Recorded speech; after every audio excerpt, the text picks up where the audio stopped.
Selamat pagi Bapak Ibu dan saudara-saudaraku, apa kabar pagi ini? Semoga kita semua sudah bangun pada pagi ini dengan sehat, semangat dan damai sejahtera melimpahi hidup kita di dalam anugerah Tuhan kita Yesus Kristus. Senang sekali kita berjumpa kembali pada pagi hari ini. Kita masih di acara Renungan Pagi edisi 8 Oktober 2022.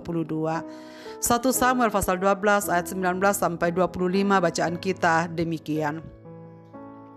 Berkatalah seluruh bangsa itu kepada Samuel, berdoalah untuk hamba-hambamu ini kepada Tuhan Allahmu, supaya jangan kami mati, sebab dengan meminta raja bagi kami menambah dosa kami dengan kejahatan ini. Dan berkatalah Samuel kepada bangsa itu, jangan takut, memang kamu telah melakukan segala kejahatan ini, tetapi janganlah berhenti mengikuti Tuhan, melainkan beribadahlah kepada Tuhan dengan segenap hatimu.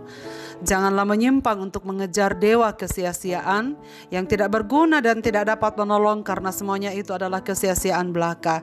Sebab Tuhan tidak akan membuang umatnya, sebab namanya yang besar. Bukankah Tuhan telah berkenan untuk membuat kamu menjadi umatnya? Mengenai aku, jauhlah daripadaku untuk berdosa kepada Tuhan dengan berhenti mendoakan kamu. Aku akan mengajarkan kepadamu jalan yang baik dan lurus.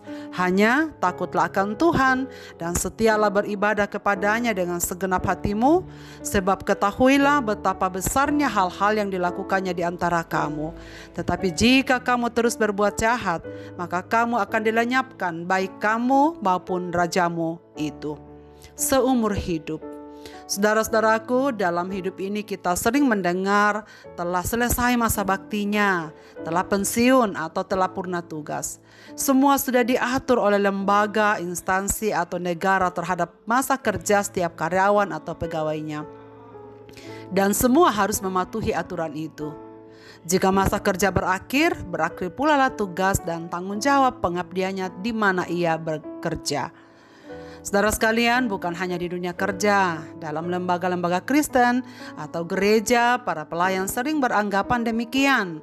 Berhenti melayani jika masa bakti pelayanan selesai, entah periode 3 tahun atau 5 tahun. Periode pelayanan telah usai, berakhir pula lah pelayanannya. Saudara sekalian, tidak demikian dengan Samuel. Walau Israel telah memiliki seorang raja, dan berakhirlah tugas pelayanannya sebagai nabi dan hakim, dan kini beralih pada pemerintahan seorang raja, dari teokrasi menjadi demokrasi. Namun Samuel sesungguhnya tetap melayani. Bangsa Israel telah dibimbing untuk melihat kejahatannya yang serius akan pemerintahannya dan permintaannya meminta raja. Hal itu tidak berlaku dalam pelayanan kita pada Tuhan. Pelayanan bukanlah kontrak kerja. Bagi setiap orang yang telah dipanggil untuk menjadi umatnya, kita pun melayani dia sepanjang masa. Tidak ada kata pensiun, tidak ada kata berakhir masa kontrak, tidak ada istilah berakhir periode pelayanan. Selama kita hidup di dunia, kita terus-menerus melayani. Apapun kondisi kita, susah atau senang, berlimpah atau kekurangan, muda atau tua, tidak ada alasan dan berhenti dalam melayani. Samuel, salah satu nabi Tuhan, hidup melayani sebagai juru bicara Tuhan bagi umatnya. Ketika ia semakin tua, kekuatan dan kemampuannya pun ikut berkurang. Ia kemudian meminta diri kepada umat Israel seiring dengan terpilihnya pemimpin baru, yaitu Saul, seorang raja baru. Secara formalitas jabatan memang Samuel telah mengundurkan diri, tetapi dari segi pelayanan ia tetap aktif. Dalam masa tua yang penuh keterbatasan itu, ia tetap melayani sebagai seorang pendoa dan penasehat bagi Israel. Ia berkata, mengenai aku, jauhlah daripadaku untuk berdosa kepada Tuhan dengan berhenti mendoakan kamu atau mengajarkan kepadamu jalan yang baik dan lurus. Saudara sekalian, memang ada beberapa bentuk pelayanan yang tak dapat dilakukan karena keterbatasan fisik. Tetapi tetap ada pelayanan yang bisa kita lakukan. Mendoakan umat dan memberi petunjuk atau menasehati sampai kita tutup usia. Bagi Samuel, ia berdosa kalau berhenti melayani umat. Bagi Samuel, ia berdosa kalau ia berhenti mendoakan umat. Bagi Samuel, ia berdosa jika berhenti memberikan nasihat atau petunjuk. Saudara sekalian, ini pelajaran yang sangat berharga bagi kita. Pelayanan bukan kontrak kerja. Pelayanan bukan masa periodisasi pelayanan. Pelayanan adalah persembahan hidup. Pelayanan adalah ucapan syukur pada Tuhan yang tak pernah berhenti melayani kita dengan kasih-Nya. Oleh karena itu, saudara sekalian, tidak ada alasan untuk mengatakan berhenti melayani. Belajar kepada Samuel. Ketika kita harus memberikan nasihat atau petunjuk dan kita tidak melakukannya, bagi Samuel itu adalah dosa. Ketika kita tidak berdoa, bagi umat adalah dosa.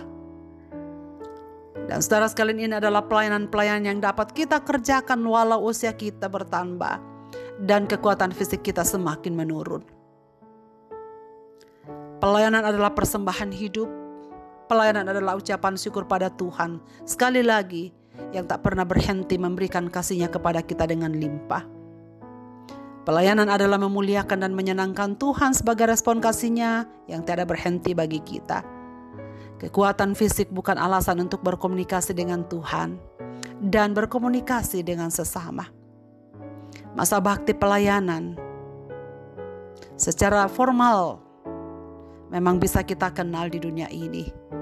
Tapi di hadapan Tuhan, seumur hidup kita adalah waktu untuk melayani Dia.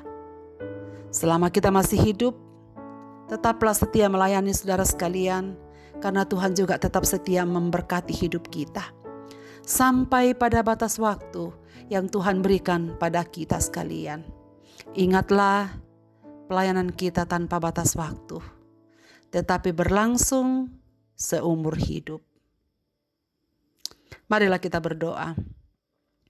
Bapa di sorga, terima kasih banyak untuk pagi hari ini kami sudah bangun.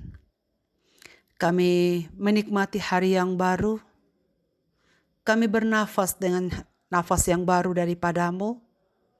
Dan kini kami telah siap untuk menunaikan tugas dan tanggung jawab kami. Bapa di sorga, kami serahkan diri dalam tangan-Mu untuk beraktivitas di hari ini. Sertailah kami. Pimpinlah kami dan tuntunlah kami dalam beraktivitas di hari ini. Ingatkanlah kami bahwa pelayanan kami di hadapan-Mu seumur hidup. Apapun yang kami lakukan adalah pelayanan dan bakti kami kepada-Mu ya Tuhan. Karena kami tahu Tuhan tak pernah berhenti melayani kami. Dan biarlah kami meresponnya dengan ucapan syukur. Dengan melakukan yang terbaik untuk Tuhan, apapun yang dapat kami kerjakan, memuliakan nama-Mu, menyenangkan nama-Mu, ya Tuhan. Ke dalam tangan kasih-Mu kami serahkan hidup kami sepanjang hari ini. Kami berdoa untuk semua pendengar renungan pagi dimanapun mereka berada. Tuhan yang tahu kebutuhan hidup mereka. Tuhan tahu apa yang kami perlukan. Tuhan tahu keadaan kami. Karena itu Tuhan, hadirlah di tengah-tengah umat-umat-Mu ini. Biarkanlah mereka dapat merasakan kasih-Mu dalam sepanjang kehidupan kami. Di dalam dan demi nama Yesus Kristus kami berdoa. Amin. Selamat beraktivitas Bapak, Ibu, dan saudara-saudaraku. Tuhan Yesus memberkati kita sekalian.